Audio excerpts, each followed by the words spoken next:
Hi everyone, my name is Toju. Welcome to Still Single. Still Single helps single Christian women find contentment, hope and joy in their single season. So I just thought I'd do this video. I don't know if you know that I don't really talk a lot about dating, to be honest. I know that sometimes like dating and relationships and singleness, like they coexist, and sometimes you can't talk about one without talking about the other. And because I've not dated much, I don't necessarily consider myself a dating expert in the slightest. Oh, I feel like the light, do you know what, we'll just have to wing it, because I feel like I'm just still working out lighting and stuff with YouTube, but yeah, we move. So I feel like I don't always talk about dating and stuff because I feel like it's not really my field of expertise, but I do think that as per usual, I've got my phone with the blog. I often hear stories about women who are like, they want to be married but they're dating people who don't want to be married. And oh, this light is actually bothering me. I don't know if I should do this or maybe move back. Let's see. Okay, I feel like that's better. Yeah, okay. Yeah, so I often feel like I hear stories about women who are in relationships with men who don't want to be married, and I'm like Whitney, God rest her soul, she said it best when she was like, it's better to be alone than unhappy. And I know that she was talking in the context of cheating, but I think it's actually better to be alone than unhappy. And so like I feel like they don't, like, women who stay in these relationships, they don't want to be alone. And I feel like people need to stop thinking about, like I've invested so much in this relationship, or he'll change his mind, or that kind of thing. And I just think the stories, they're just endless. And I think where it stems from is the fear of being alone. And I think sometimes is singleness that bad that you would like rather be with someone that you have no like future with, in terms of like the sort of things you want and the sort of things that they want? And I don't know if you've come across the show Black Love by Oprah's Own Network, but I know I keep mentioning this show, but I think there's a couple, the singer Tank and his wife, and I think they were on and off for like 15 years or maybe even 20. And in that time he had spent I think some years with someone else, had a baby for them, had children with them, and then while they were apart, and then he returns back to her and marries her. And I think, not to put it bluntly, but I just think, what are you doing waiting for someone, going back and forth for 20 years? And I'm like, I feel like anyone who was content and secure in themselves is like, I know what I want in life. I want to be married, I want to have kids, and I want this for myself. I would rather be alone and jeopardize me ever having that than be with someone where it's just And I think obviously they're married now, but I feel like people will watch that thinking, yes, the guy that I'm with, one day he'll change his mind. And I think it's just a poor thinking. And I think I feel like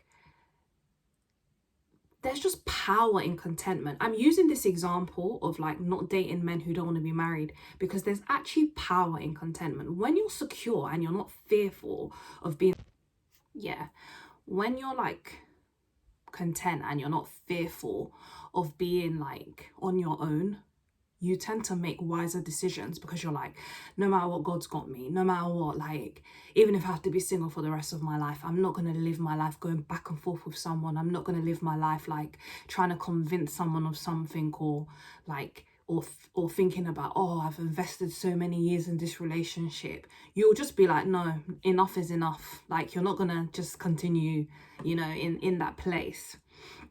And then let me see what else I wrote about it. And I think I empathize with women in some ways, because I think it takes a type of courage. Like, it takes a type of courage to be like, 2 years has passed, 3 years, and then one day you're like, no. And it's funny, I'll give one of my friends as an example, and I think she was talking to someone maybe like on and off for like a year. And then I think one day he slips and he's like, he doesn't necessarily want to be married.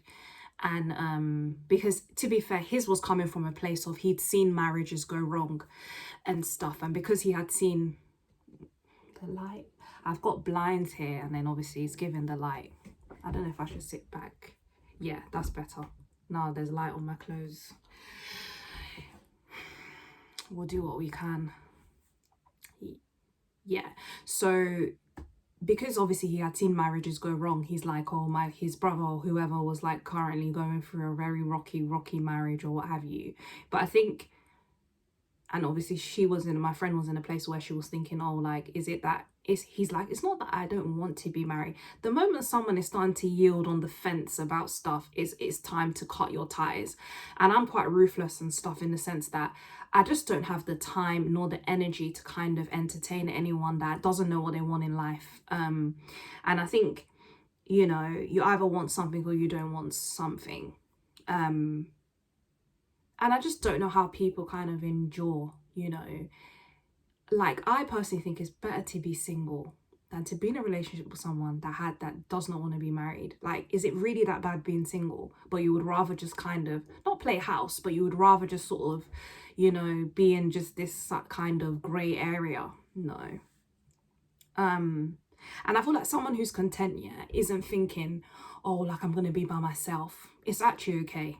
It is actually okay to be on your own, because at the end of the day, and I think this is the biggest thing, and this is where the prayer comes in. Like, if you're in this situation, I really pray for you. I really pray that you're not thinking about, okay, if this relationship ends, or if I end this relationship with this person, I may never find someone else. It's okay if you don't find somebody else, because you have the Lord. Like, and I know I'm being very blunt with it, but I'm speaking as if I was speaking to a friend of mine in this situation. I would be like, it's okay. It's actually okay to cut ties with something, even if you may not find something else ever again, because it's better to take the risk. And this kind of goes, there's an example of, like, you know, like when people have husband lists, or they have like, or they want something in particular, what happens is, there's a level of, and I hope I'm able to explain this well, because I feel like I live my life on this a little bit, especially when it comes to, like, when you want a particular thing in life. When you want something, yeah, if it's not what it is, you would rather go, I'm trying to explain it. Yeah, this is how I'm going to explain it, actually. When you want something, yeah, it's worth you not having it. I don't know how to explain it. I'm going to try and think of it explain it in the best way that I can. The reality is, somebody who's, I'm going to go back to this example, I think it's easier. If you're dating someone and they don't want to be married, yeah, your fear is, if I leave this person, I'm going to be by myself, or I'm likely to be getting married to this person rather than starting something completely new or not having anyone at all. But part of the risk of you wanting to be married is you almost like, you're kind of, that's the risk you're willing to take for something that you actually want. But if you stay in the place that you're at, then at this point it's kind of like, it's just silly. For example, like, when somebody has a husband list, I'm going to use husband list as an example, and let's say on the husband list you're like, he must be a Christian. You're gonna, like, if you're meeting people who are not Christian, for example, then there's no point of you being with them, because you want a Christian, and ultimately, in you not dating these people who are not Christian, you're going to be single. And it's okay. It's actually okay to, when you want something, you might have to go without, or may not find something at all, because that's the thing. That's how much you're so committed to believing that you want that particular thing. So for example, I'll give myself as an example. Years ago, I wanted to work for a charity. And for me, I felt like that's what I wanted. I didn't want to work for any kind of organization. And I remember, like, to some this is silly, but this is to explain my point. I wanted to work for a charity, and I was unemployed, and I didn't have a job, and I had no money. And I felt like God was like, don't work kind of thing until you get this job, so to speak. So because of that, I had to not apply for other jobs that weren't charity jobs, or even not even take jobs that were not charity jobs, because that was not what I want. I felt like God was like, go down the charity route, go down, choose a charity job, find a charity job. So I had to be unemployed for a period of time until I found that charity job. And that's the risk that you have to take if you're committed to wanting a particular thing. It doesn't make sense for me to be like, well, this was me at the time anyway, to kind of, it's okay. I'm not saying that you shouldn't work and like have a side job in the meantime or whatever. That's not what I'm saying. But I'm just using it as a point where in looking out, I can't look for something else that's not what I want. But the risk I'm willing to take is I'm willing to be unemployed, if that makes sense. And the same with singleness as well. So for example, like if you want to be married, yeah, and you want a Christian man or the full works or whatever, there's no point of you settling, but you choosing not to settle may mean that you're single for a long period of time or forever, for example. But that's the risk you're willing to take. It's better to have it it's better to not have it than to have it and it's partial, or to have it and it's a settled thing. There's no point. But the thing is, you have to be content in yourself. Like, I want this thing, but if I'm not going to settle, I want this thing, and because I want it, I would rather risk being single. Me, for example, I want to be married, so I dare not date somebody that doesn't want to be married. What am I doing? Because that's what I want.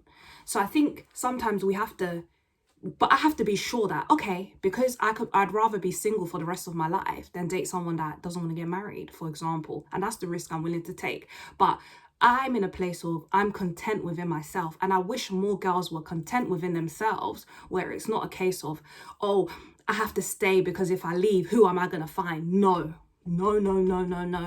We're content in ourselves. We're content in God. We're content that we're not in relationships going back and forth with someone that doesn't know what they want in their life. No. And I feel like this fear of being alone, this fear of being single, I feel like I could do a separate video on it entirely. I feel like it drives a lot of girls into a lot of situations that they just should not be in. They should have never been in, for temporary love or temporary relationship. But that fear of being alone or not liking being single, it just gets people into so many situations that they didn't need to be in. Because you have people that they'll date and then the relationship don't work out. And I'm like, you need to be by yourself. Like, learn how to actually be by yourself. Learn how to and I'm not saying it's fun and games, but you have to be like content within like being single to the point where you're like, if I don't get married, it's actually okay. And it's a hard place to get to. It's not easy to get to that place, but it's good to be in that place, because what happens when you're not in that place? The enemy, the fear, all these different things like fear, peer pressure, family pressure, like all these things just start to make you think, oh my gosh. Then you make poor decisions. Then you end up in these type of silly relationships, and it's just not good.